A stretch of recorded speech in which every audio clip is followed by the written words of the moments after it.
ماہ ذی الحج کی فضیلت کو بیان کرتے ہوئے اللہ رب العزت نے قرآن مقدس میں اعلان فرمایا والفجر ولیال عشر، صبح کی قسم اور 10 راتوں کی۔ مفسرین فرماتے ہیں اس صبح سے مراد یا تو یکم محرم الحرام کی صبح ہے جس سے سال کی ابتدا ہوتی ہے، یا یکم ذی الحج کی صبح ہے جس سے 10 راتیں ملی ہیں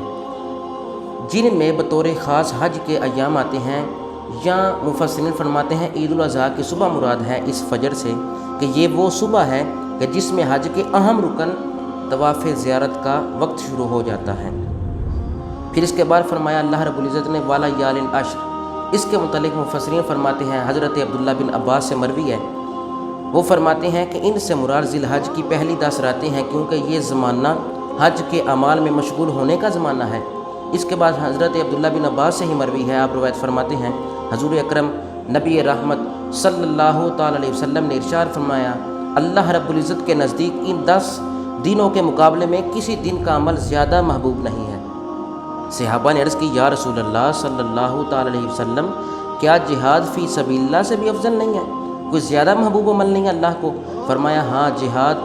بھی نہیں ہے، یعنی کہ ان 10 راتوں کے مقابلے میں کوئی بھی عمل جتنا محبوب ان دنوں میں ہے، ان راتوں میں ہے، ان ایام میں جتنا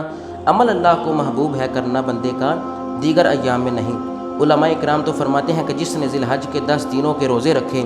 اللہ رب العزت اسے 10 چیزوں سے سرفراز فرمائے گا، اس کی عمر میں برکت اللہ تعالیٰ عطا فرما دے گا، مال میں زیادتی ہوگی، اہل و عیال کی حفاظت ہوگی،